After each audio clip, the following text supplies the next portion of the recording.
Morales y Comunicados con Venezuela en un nuevo horario, para que la gente que en otra parte del mundo está por almorzar, está más despierta.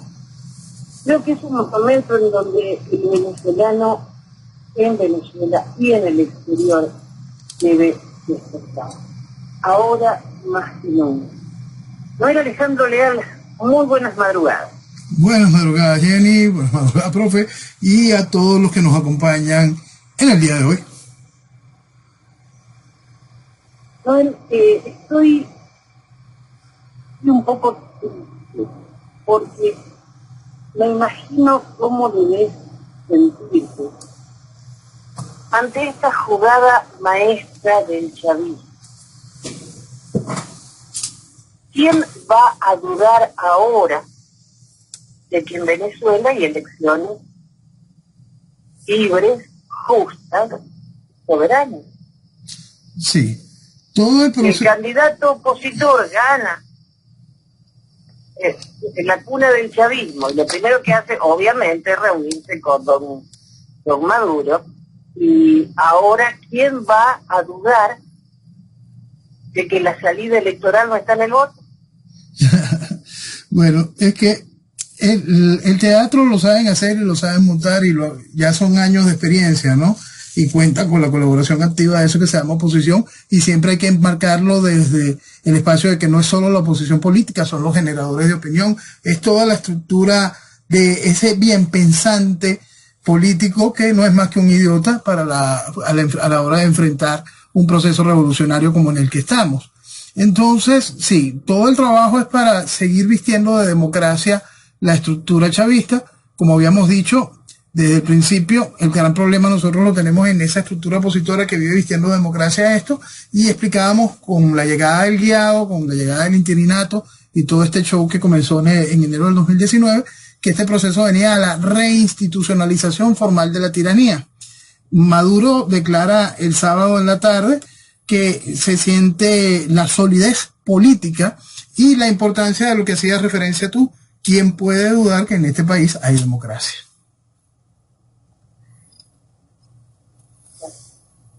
Es muy triste, porque cuando escuché que había ganado el candidato opositor, y alguien le hace una pregunta y te llama por teléfono a Guaidó y Maduro, ¿a quién le responde primero? Maduro, porque es el presidente.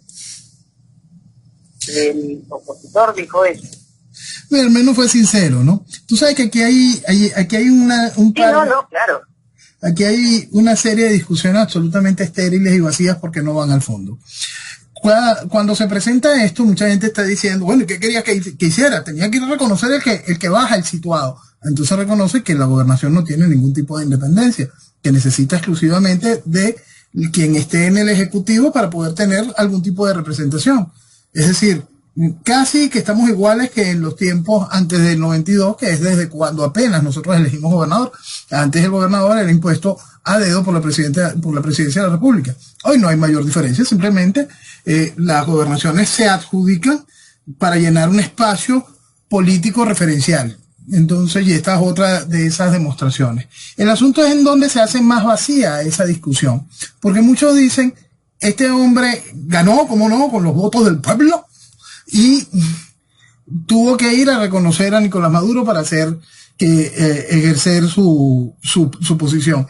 Otros dicen que lo que le convenía era hacer un acto de gallardía, como el que hizo un candidato de Primero Justicia que ganó hace ya 5 años la gobernación del Zulia, y estaba la constituyente, y él tenía que ir a juramentarse en la constituyente, y no fue a juramentarse con la constituyente, y por supuesto no le dieron su gobernación, pues se volvió a repetir el acto electoral, y repitió el chavismo en el poder. El asunto es que aquello también estaba mal. ¿Por qué? Porque no se entiende la raíz del problema. El asunto es que no importa el payaso que lo haga, no importa la decisión de la voluntad popular que decida acompañar o no. El asunto es que si hay elecciones, el gobierno gana. El asunto es que si se juega la democracia, el país pierde. Y ahora ante la opinión del mundo, todo está bien.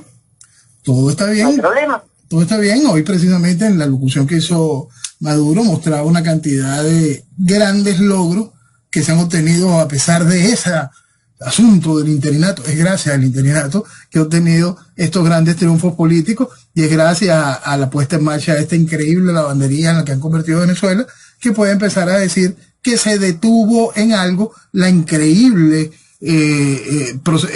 proceso hiperinflacionario, ¿no?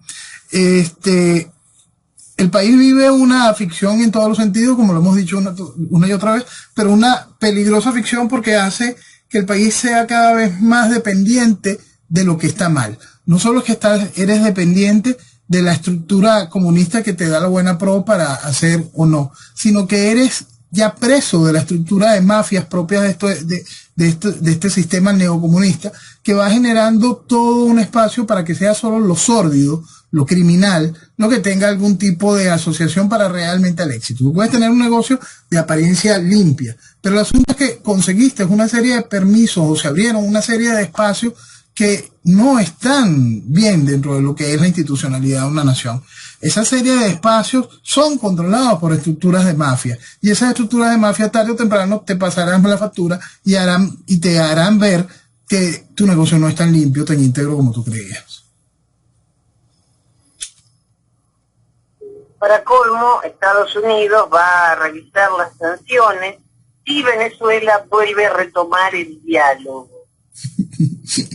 Todo a la perfección. Todo a la perfección. Como dijimos al principio del show de México, México es un asunto para largo, tuvimos esta pausa, hay todavía tiempo.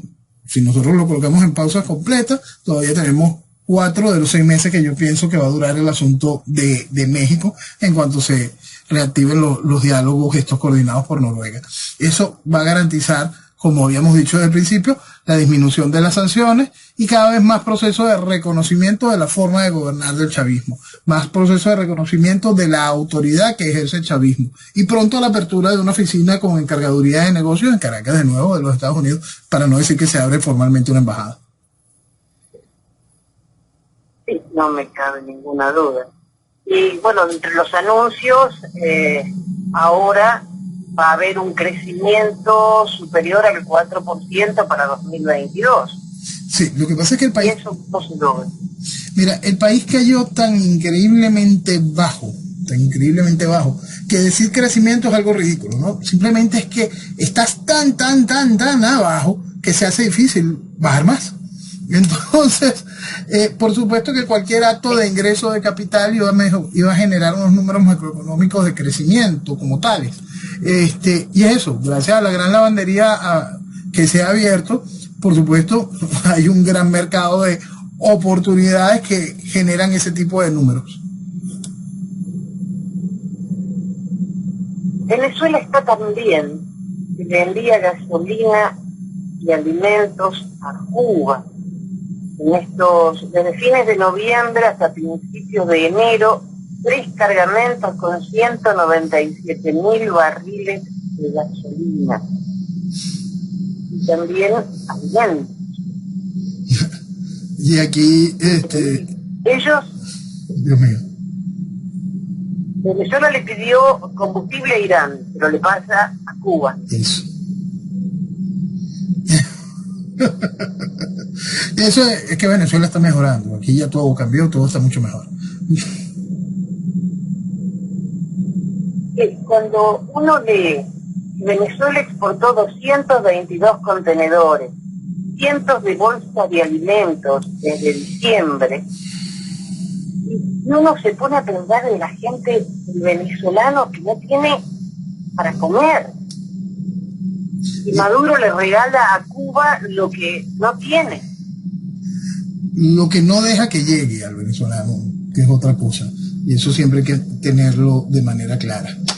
El país, gracias a los distintos negocios y a las triangulaciones raras y, como hemos dicho, mucho dinero que estaba en manos de supuestas personas y lo que son es dinero aguantado para distintas negociaciones que tenían que ver con el asunto venezolano y todo este esquema de la lavandería a la que se suma todo esto, hace la posibilidad de que exista un capital. Ese capital, por supuesto, que pertenece al país, la estructura revolucionaria sabe cómo botearlo, sabe qué ensuciar, qué dar, qué tener. Y hay momentos en donde simplemente decide que tenemos tanto dinero allá afuera que hace la compra directa y hace la trampa y triangula estas cosas que deberían simplemente ser llegadas al mercado venezolano. El mercado venezolano, que esa es otra cosa. Hay que entender que el venezolano de hoy no tiene la gran masa venezolana, no la que se hace referencia pública gracias al efecto de la lavandería de dólares que se está viviendo, sino la gran masa del venezolano esa que no tiene cómo completar ni siquiera 7 o 10 dólares al mes. Por más que tuviese la oportunidad, como en las ciudades principales, que estuviese el producto como tal en el mercado, que no estemos sufriendo la misma escasez que se sufría hasta hace año y algo, no tiene la posibilidad de acceder a ese tipo de productos y su hambre continúa. Y el hambre que se está haciendo, fíjate, es una situación tan complicada, porque todo se ha ido banalizando, todo se ha ido pudriendo, todo queda más oscuro. La gente dejó de entender que el desangrar humano continúa, que esos 200 venezolanos siguen saliendo de las fronteras, que ya no hay ningún tipo de formalidad en el quehacer del día a día de una gran parte de la sociedad venezolana. Entonces, como esos números no son registrables, la gente muere, las entierran en los patios, la gente muere en los hospitales, no se sabe qué se hacen con los cuerpos, todo es simplemente algo que no tiene manera de describirlo dentro de un espacio mínimo de formalidad o entenderlo como debería ser la lógica de una sociedad medianamente civilizada. Estaba viendo también el desastre en la zona rural de Nachual, con el robo de gasolina perforando los oleoductos. Sí. Un accidente bastante feo. Sí, eso es parte de los distintos crímenes que el chavismo estimula. Un país, Venezuela, decir que se están perforando ductos para robar gasolina es el colmo del absurdo, pero a todo eso empuja el chavismo. El chavismo ha generado un proceso de destrucción total, ¿no? Y en el individuo una pérdida del sentido mínimo de su seguridad individual por la prueba de intentar sobrevivir, otros por la cantidad, por las oportunidades que representa el medrar, el robar. Entonces, mira, Jenny, el daño que hace la estructura socialista en la sociedad, en el individuo en general, es algo que es muy difícil de reparar. Y el daño físico debido a esas ansiedades, a esa pérdida de la noción de lo mínimamente correcto, deja este tipo de heridas, este tipo de consecuencias que van a solamente ir creciendo. Sí, por supuesto, el gobierno dijo que es sabotaje. No, claro, es la forma más fácil. Todo. Eso es parte del esquema siempre que nos trajo el viejo esquema soviético. Sabotaje. Precisamente hablando del tema soviético, Infobae hizo un artículo. Infobae con Argentina también tiene que pensarlo mucho para el país. Putin y el uso de Venezuela y Cuba como si fueran Polonia. Sí. Y el eventual despliegue militar de Rusia en Venezuela. ¿Qué hay de todo esto que no es nada sencillo? Bueno, el sorprenderse es ridículo, ¿no? Porque siempre que se juega con el diablo te vas a quemar, pues. Nosotros hablamos que cuando se instalan uno de estos tipos de procesos revolucionarios, siempre los socios habituales llegan a este tipo de negocios. Los socios habituales de este tipo de negocios son Rusia y China. ¿Por qué? Para poder tener, en caso de que exista una escalada, el control del poder de veto en el Consejo de Seguridad de las Naciones Unidas. Entonces que no progrese absolutamente nada, porque cualquier discusión lleva directo al Consejo de Seguridad y ahí por supuesto se deshace como parte de lo inútil que es la Organización de las Naciones Unidas. Pero ese hecho de de que te vas a quemar y que, por supuesto, Rusia iba a hacer esto, es parte de lo que nosotros hemos hablado sobre el uso de Venezuela como cabeza de playa de esta guerra contra Occidente, pues algo que también ha sido banalizado y no se ha querido entender. Ahora, con respecto a lo que son tropas o asuntos rusos, la gente le encanta colocar este asunto y banalizar lo que si la chatarra rusa y decir toda clase de estupideces de ese tipo, ¿no? Más allá de las tropas, las cuales están y sobre todo en el interior del país, en zonas de interés minero, y hay un extraño movimiento que dicen turístico en la isla de Margarita y parte del oriente de la nación. Hay que entender la otra parte, porque eso funciona también como un alicate. Venezuela recibió hace un par de años, un año y algo, aterrizaron tanto en el aeropuerto internacional de La Chinita en Maracaibo como en el aeropuerto internacional de Maiquetía, el que sirve a Caracas, los dos bombarderos supersónicos más grandes del mundo, los Tupolev 160. Estaba hablando de bombarderos supersónicos, son los aviones de este tipo que van a más alta velocidad, van 2 veces a la velocidad de sonido, llegan a más 2, y la capacidad de carga de armamento nuclear de estos grandes cisnes es algo que se pierde de vista, es una cosa realmente increíble.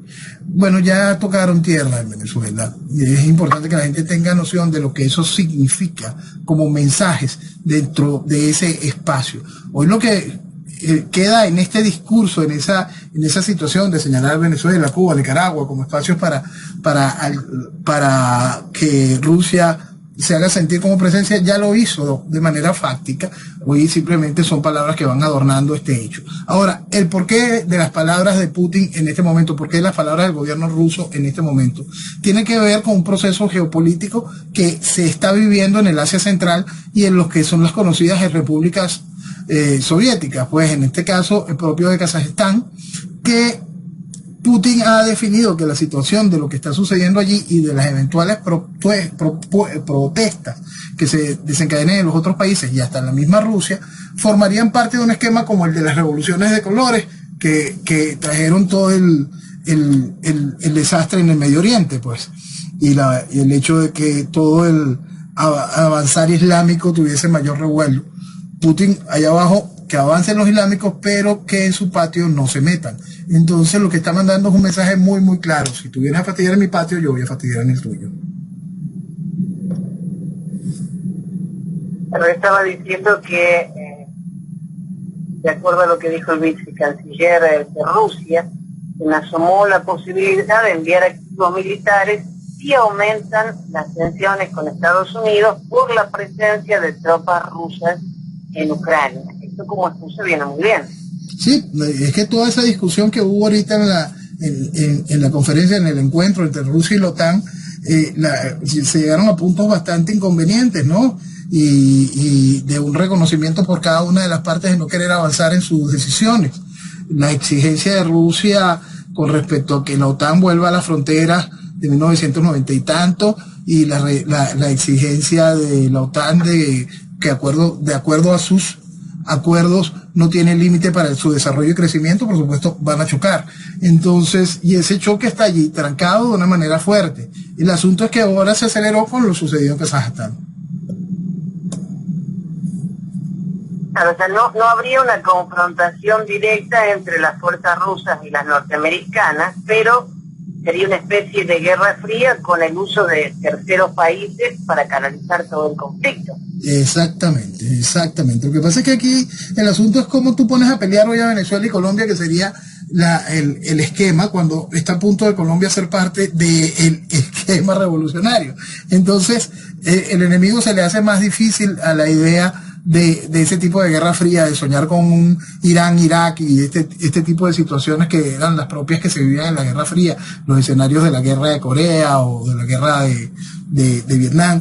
Todo este tipo de cosas no son hoy viables dentro del esquema de lo que está sucediendo en Latinoamérica con el mismo avance revolucionario.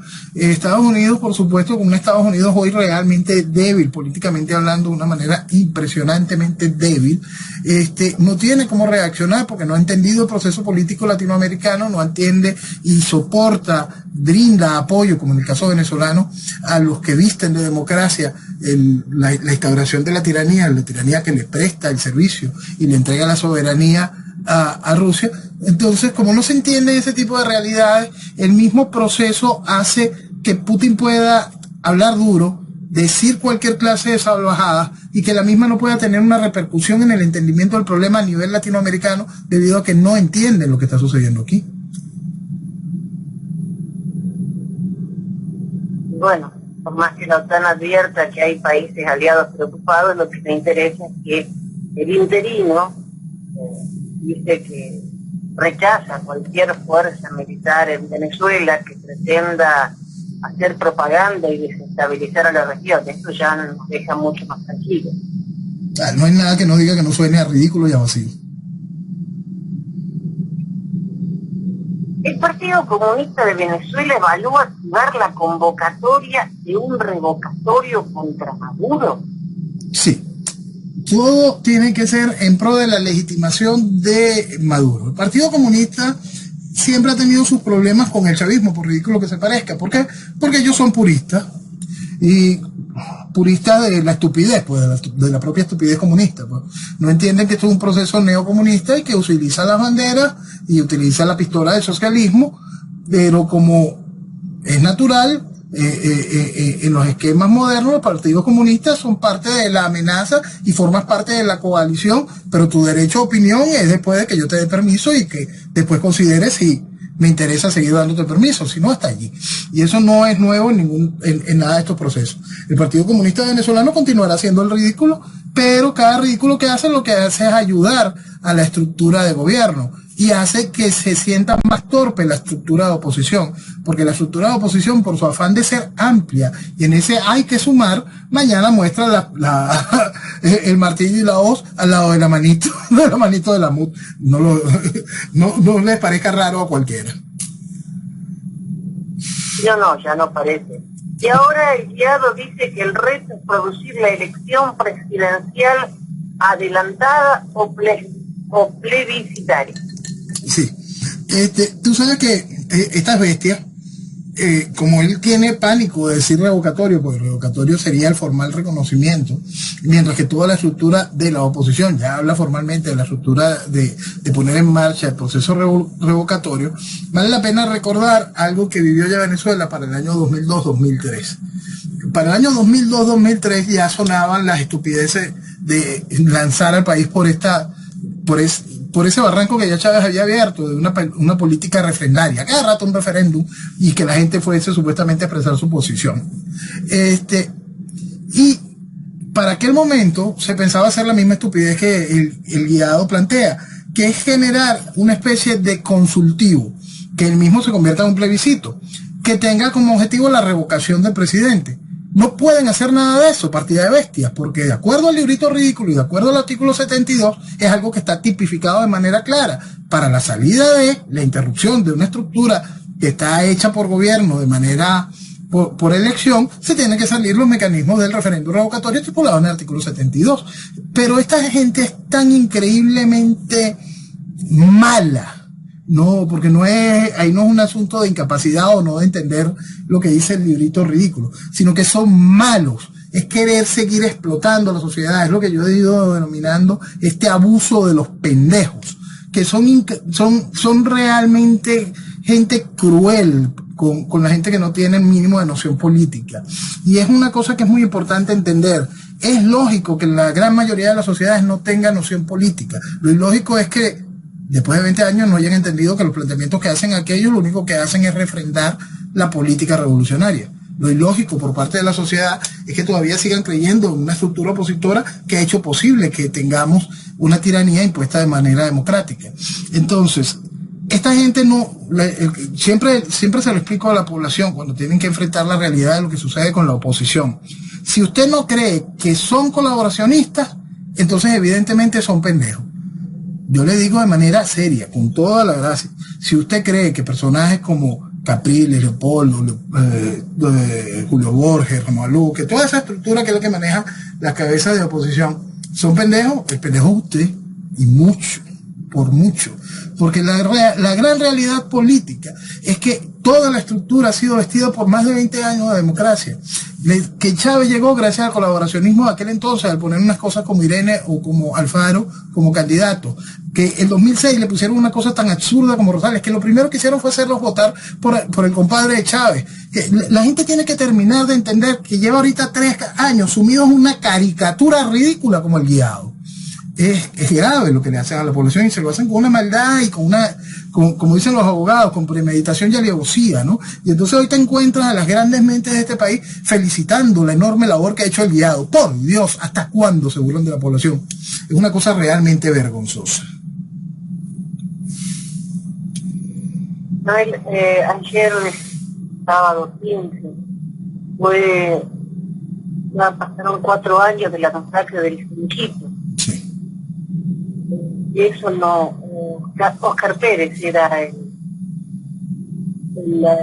muchacho que murió junto con 6 compañeros, ¿no?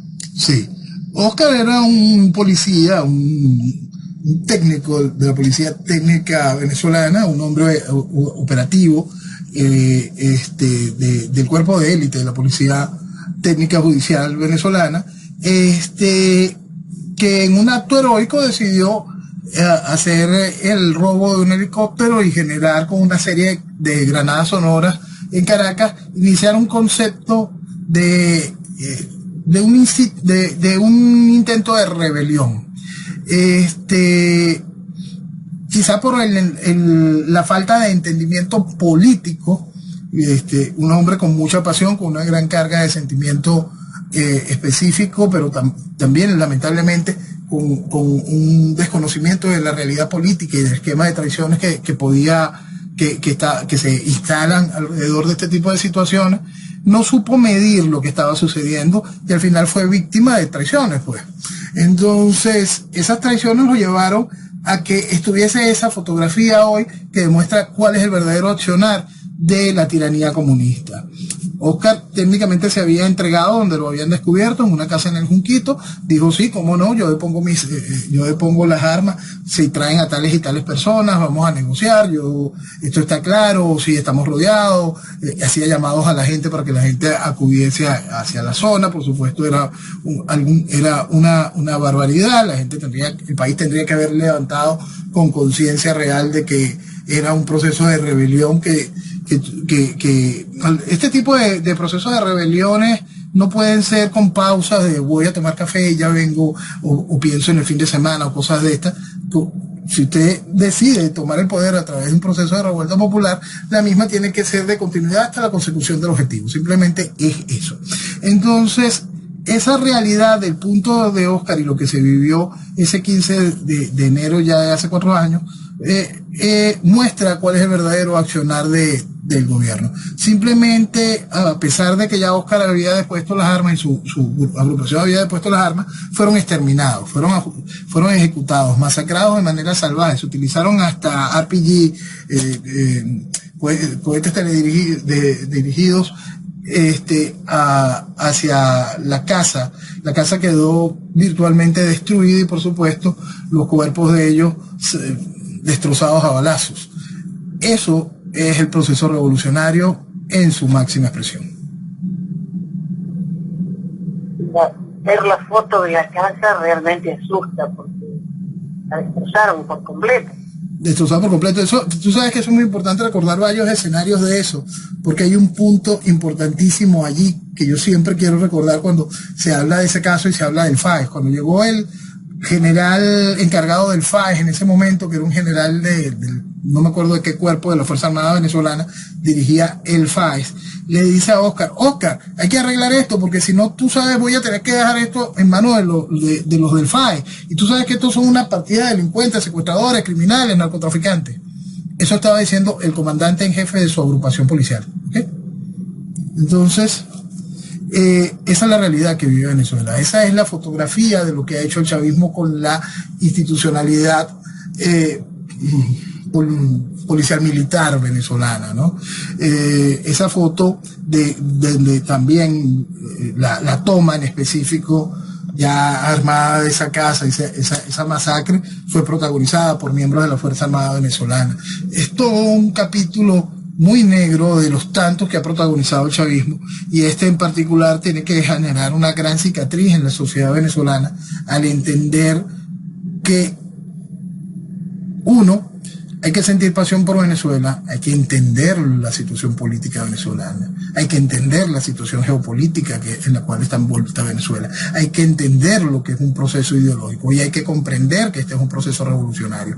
Hay que entender cada una de esas utilidades para, yendo más allá del caso de Oscar, poder entender que todo proceso socialista es un proceso de transformación de la sociedad.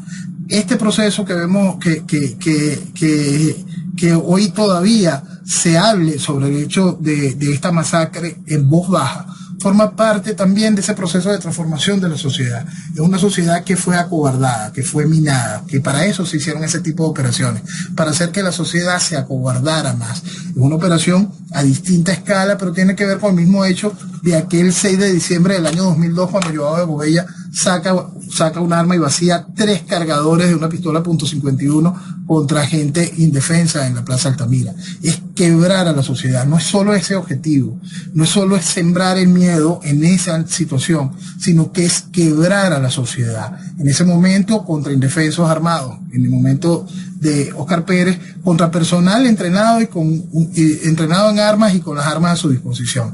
El gobierno siempre va a accionar igual, de una manera criminal.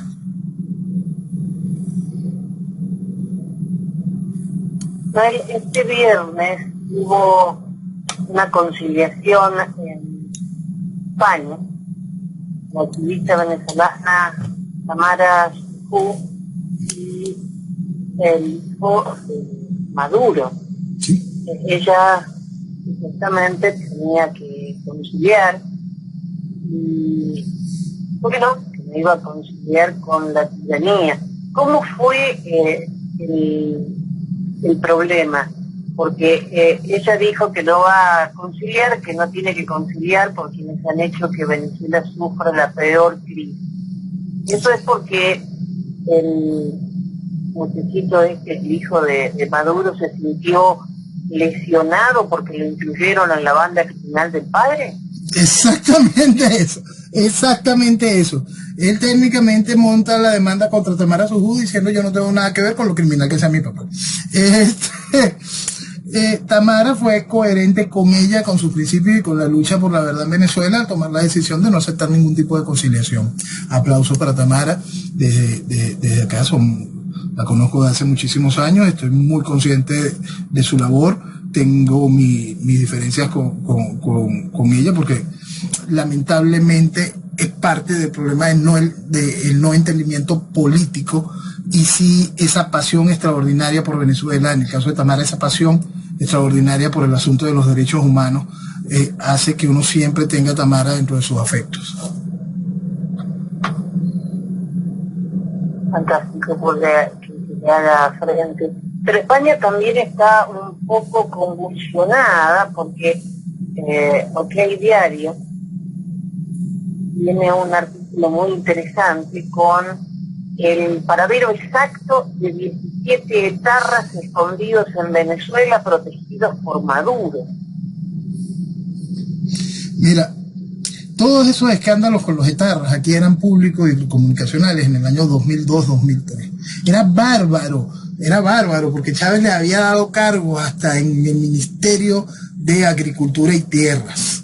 Es decir, estos tipos llevaban el dedo de Chávez para expropiar tierras, etarras escondidos aquí en el país, ejerciendo acciones de gobierno con nombres falsos. Y era público, era reconocido. Por eso que el pollo muchas veces lo que nos trae es un caliche informativo. Lo que pasa es que decirlo de nuevo en España y colocarlo en el gobierno de Sánchez, que para poder tener una mediana gobernabilidad necesita estar afiliado a Bildu, que es el partido de la ETA, pues. Entonces, el pollo por fin está jugando las cartas de manera política en ese sentido, al señalar lo que aquí es altamente conocido y ha sido explicado en más de una ocasión, que es la presencia de etarras, de criminales etarras, en Venezuela, y es importante recordarlo, muchos de ellos en funciones de gobierno de Venezuela. Y por fin España va a entregar al guardaespaldas de Hugo Chávez, a Adrián Velázquez. Sí, Después de tantas idas y vueltas, parece que la Audiencia Nacional desestimó sí, con lo eso va a extraditar. Ya la esposa también, ¿no? Sí, ya la enfermera o el guardaespaldas. Con eso España intenta calmar un poco las decisiones que han tenido que ir echando hacia atrás una y otra vez con respecto al Pollo Carvajal. En realidad, como hemos dicho en cada uno de estos casos, este personaje, tanto la enfermera como este guardaespaldas, lo que son extraditados porque cometieron crímenes con respecto al proceso financiero de los Estados Unidos, y por eso serán puestos presos y por eso llevarán algún tipo de sentencia que podrán disminuir si dicen hasta dónde utilizaron el sistema financiero, qué conectaron dentro del sistema financiero y qué los Estados Unidos dentro de su sistema de justicia les conviene para intercambiar con años que vayan a favor de la disminución de sus sentencias, como ya han ido negociando todas y cada una de las personas que se entregan o son capturadas en las mismas condiciones. ¿Eso beneficia a la situación política venezolana? No, pero sí siempre forma parte de ese expediente de Venezuela que ayudará a entender todo el inmenso mar de cochinadas por las cuales Venezuela ha sufrido y cómo ese inmenso mar de cochinadas ha permitido que se cimente esta desgracia. Y también con el caso de TAP, dicen que Santos conocía un contrato simulado, dice un legislador ecuatoriano. También está Santos metido en todo este berenjenal. Totalmente, hay que recordar que estando Chávez todavía en el ejercicio de gobierno, hay una reunión aquí en el Palacio de Miraflores donde viene Santos con su canciller.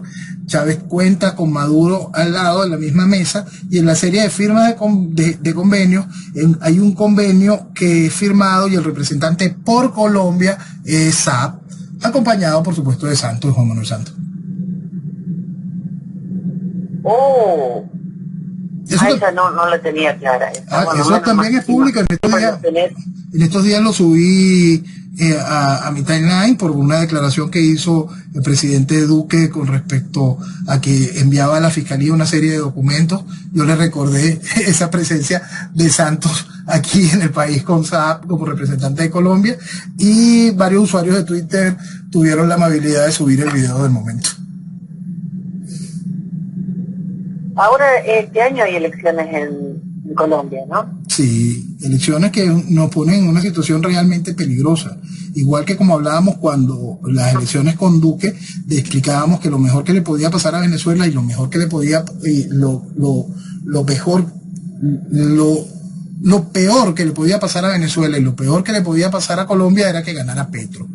En ningún momento hablábamos que lo mejor que le podía pasar a Colombia era que ganara Duque. Lo mismo sucede hoy. Lo peor que le puede pasar a Venezuela, lo peor que le puede pasar a Colombia es que gane Petro, porque lamentablemente la situación política colombiana, al colocar a Zuluaga de candidato, hace técnicamente imposible que Zuluaga gane. Entonces, técnicamente ya se le dio la presidencia de Colombia a Petro si se mantiene esta situación en este momento. Y ahí ya está complicado, porque América Latina está muy difícil. Lula también está listo para presentarse en Brasil. Sí, tú sabes que no dudo de la presentación, no dudo, bueno, hasta se puede dudar de que Lula se presente a la presidencia de Brasil. Lo que sí es bien difícil que pueda ganar. Yo creo que si Bolsonaro logra de alguna manera contener la cantidad de salvajadas que va haciendo el Tribunal Supremo brasilero, tiene la tranquilidad de ganar su reelección. Ahí es muy importante entender lo que siempre estamos colocando y explicando, qué es lo que pasa cuando un proceso revolucionario toma el poder en el país.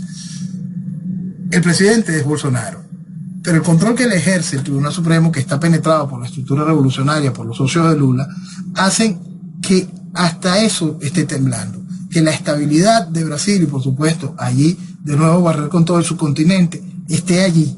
No importa que Bolsonaro cuente con todo el respaldo popular del país. No importa que la realidad es que Lula no pueda reunir, igual que cuando Chávez no podía llenar media cuadra de la Plaza Bolívar sin traer autobuses de todo el país. No importa eso. Lo que importa es quién ejerce el control. En este caso, en el Brasil, el control judicial está siendo ejercido por la estructura de Lula.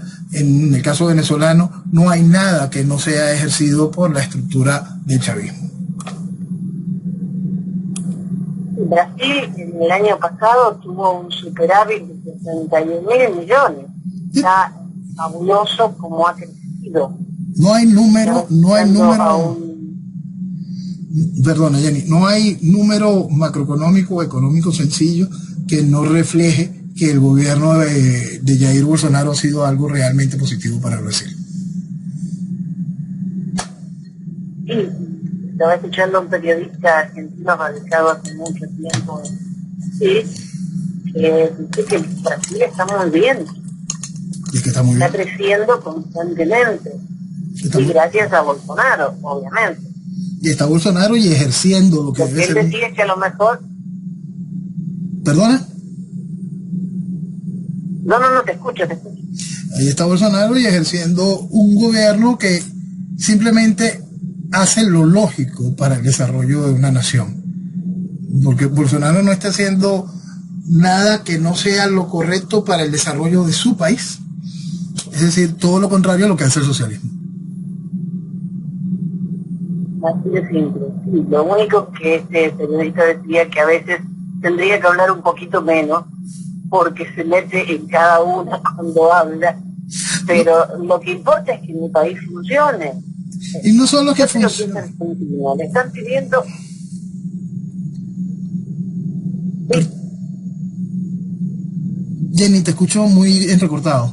¿A él? Sí, aquí te escucho, pero entrecortado. No, te decía que lamentablemente Argentina no hace lo mismo que Brasil, y ahora ha tenido que salir a pedirle plata a China, a Rusia, no le quiere pagar al Fondo Monetario, y está cada vez peor. El dólar se disparó, el riesgo país es increíblemente alto. No copiaron nada de Bolsonaro, al contrario, se fijan en no hay luz. Argentina está teniendo unas temperaturas como desde el 57 que no hacía tanto calor. No hay luz, porque los servicios públicos están subvencionados, las empresas no reparan porque no entra dinero, y la gente está con 46 grados de sensación térmica y sin luz. Socialismo, socialismo en versión chavismo a máxima revolución. Bueno, ahí tienen la realidad de lo que es un gobierno que hace el desarrollo de una nación y un gobierno que viene a destruir naciones. El socialismo siempre va a causar eso. Sí, y después cortan las calles porque no hay luz, y la gente que necesita ir a trabajar no puede ir a trabajar, pero nadie se queja del gobierno. Se quejan de la compañía eléctrica que no puede renovar porque está cobrando el mínimo. Y es que eso lo hace el gobierno y lo hacen los medios de comunicación. Hacen que la gente no pelee por la libertad, que no pelee por su país, sino que pelee por pollito, por electricidad, por agua, y hace que la sociedad se distorsione frente a la realidad, lo cual permite que el cáncer siga avanzando. Y ese mismo fenómeno lo vas a ir viendo en cada uno de los países. Lo ves en España, todos los días. En España hay un cálculo especial para el pago eléctrico, ¿no? Y es de acuerdo al consumo, y es una serie de fluctuaciones. Es un asunto bastante complicado y difícil para el presupuesto de cada ciudadano español. Y entonces todos los días el país pierde muchísimo tiempo en la discusión del proceso eléctrico, ¿Cuánto voy a pagar? Estamos pagando mucho más que el año pasado. Por este día de consumo no voy a pagar tanto. Tengo que tengo que lavar a las 11 de la noche, pero mi vecina se queja. Y la gente, todo el país se queda allí, en esa discusión y en la discusión sobre el asunto del COVID y las vacunas. Mientras que el proceso revolucionario español va tomando todos los espacios de poder y va deformando todo, matando hasta el proceso industrial de ganadería, ensuciando el nombre de España, todo lo propio que hace el socialismo. Es que desde que te estoy escuchando, empiezo a analizar. No tengo comida, no tengo luz, no tengo agua, pero nadie dice no tengo libertad, quiero la soberanía de mi país.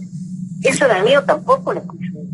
No, porque eso te tiene que entender que eso no es casual, eso es bien operado. El gobierno coloca hasta los voceros y hace que los medios de comunicación le den su micrófono a esa vocería, que carga el problema hacia un asunto puntual y hace que la sociedad salga en protesta hacia ese asunto puntual y que sea incapaz de ver el problema en la magnitud real de lo que significa, y el proceso político sigue avanzando. Lo hacen de manera perfecta, calculada, nada de eso es casual.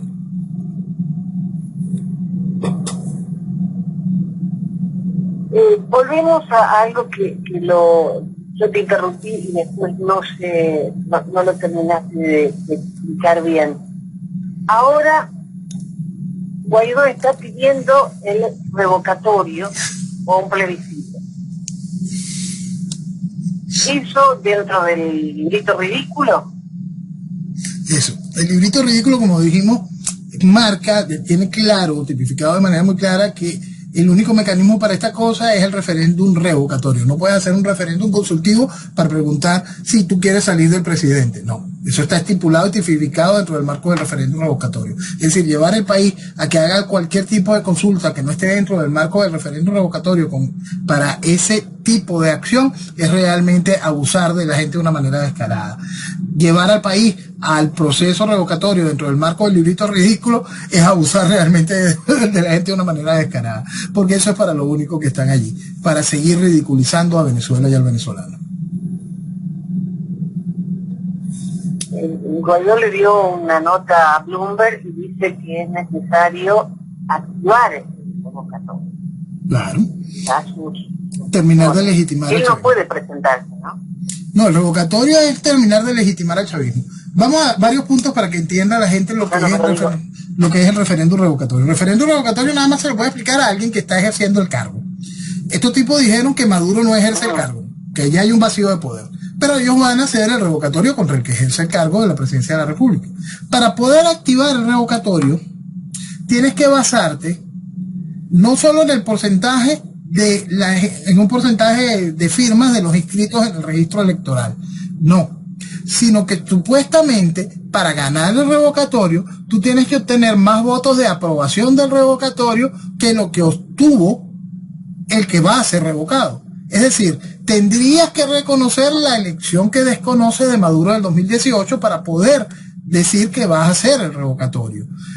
Imagínate la cantidad de cochinadas que se plantean estos, ¿no? Por eso es que siempre hablábamos desde el principio del 2019 que planteamos que cada una de estas aristas llevarían a la invocación del revocatorio, lo que es la estafa constitucional que significa el interinato. Más allá de cada una de las cochinadas del cuento de que el artículo nada más le da autorización para que lleve al país en una elección en 30 días. La gran estafa que es que esta gente, que es el producto de la Asamblea Nacional del 2015 que aprobó todo ese tipo de barbaridades, todos y cada uno, no solo el guiado, todos y cada uno, son responsables de este crimen constitucional. Conste que yo en ningún momento defiendo el librito ridículo, ¿no? Yo lo que quiero es que se termine de entender el tamaño de la cochinada para los que sí defienden semejante estupidez y el orden de hacer las cosas dentro del marco de esta constitución absurda.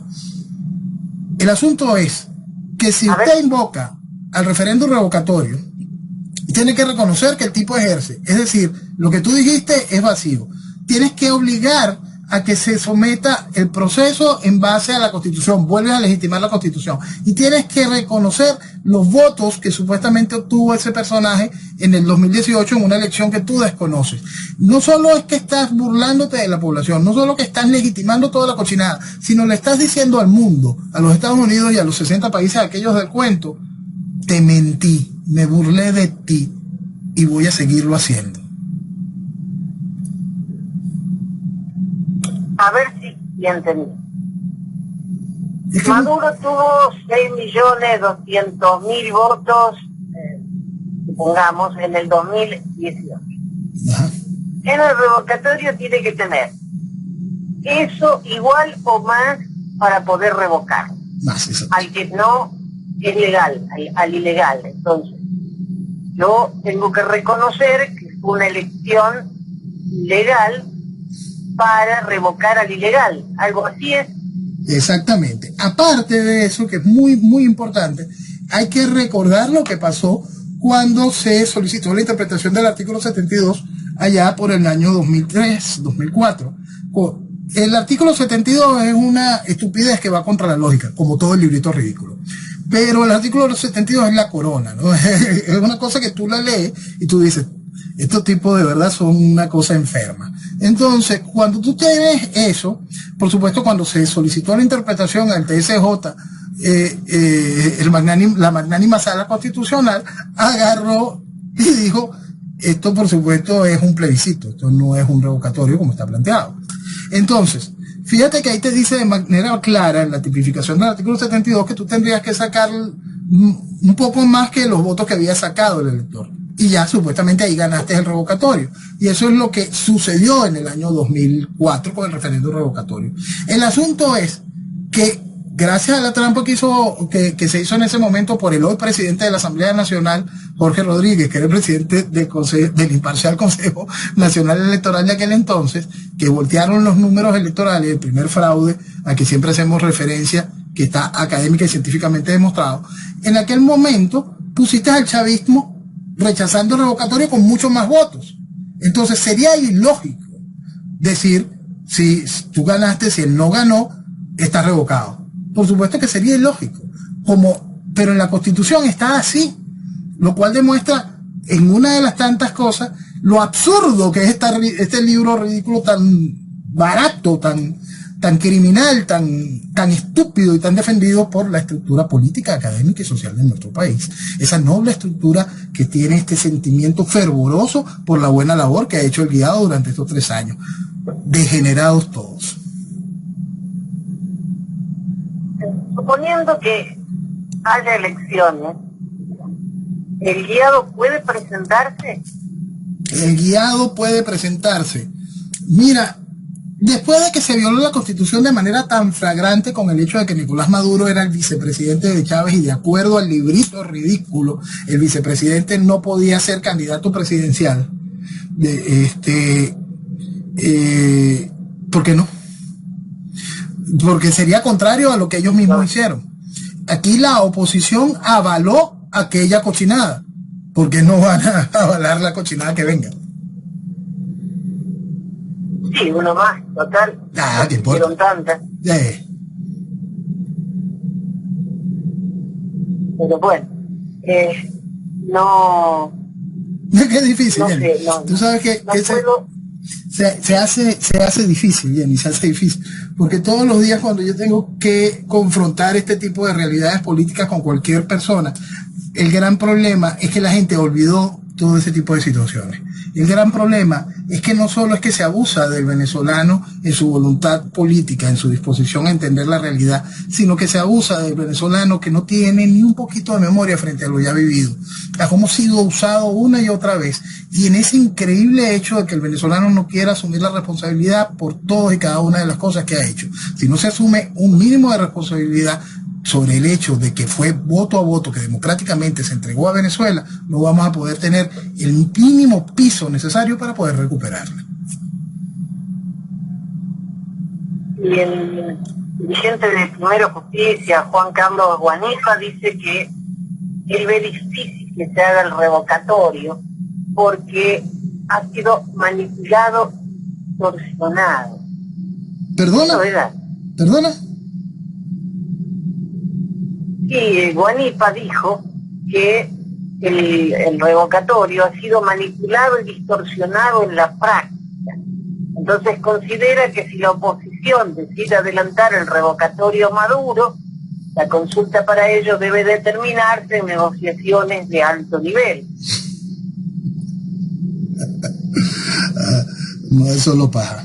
No, perdonen, pero es solo pendejadas más que van rellenando un vacío que todos conocemos. Claro, pero ponete en el lugar del venezolano o en mi caso, que no estamos tan metidos en esto. Claro. Y vemos que hablan de que el estado de Chávez ganó la oposición, que se va a hacer un referéndum revocatorio, un plebiscito, lo que sea. La gente que no está muy empapada en el tema, puede creerse que hay una salida electoral. Claro, eso lo han hecho y lo han hecho muy bien. Y lo han hecho en cada una de las etapas de la crisis que ha vivido Venezuela, Jenny.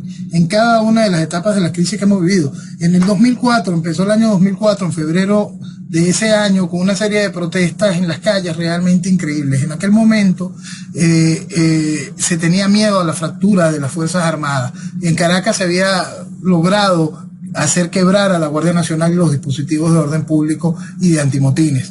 Entonces, en aquel momento el gobierno sacó a los colectivos, a los círculos bolivarianos, en aquel momento a disparar a mansalva a la gente a las calles. La furia de la población ya estaba a punto de generar el inevitable hecho de que el gobierno lanzara las Fuerzas Armadas en la calle y que en ese momento se generara el quiebre institucional. ¿Qué se consiguió? ¿Qué detuvo a la población? El llamado a una mesa de diálogo que trajo el referéndum revocatorio del año 2004. Es decir, en cada uno de estos periodos de crisis hemos vivido el mismo libreto para cochinadas similares, una y otra vez. Y el país ha decidido aceptar esa cochinada, esa mentira para no enfrentar la realidad. Madre, no hay tiempo. Gracias por estar cada semana con nosotros. Y viva Venezuela. Señores, Venezuela lo vale. Viva Venezuela.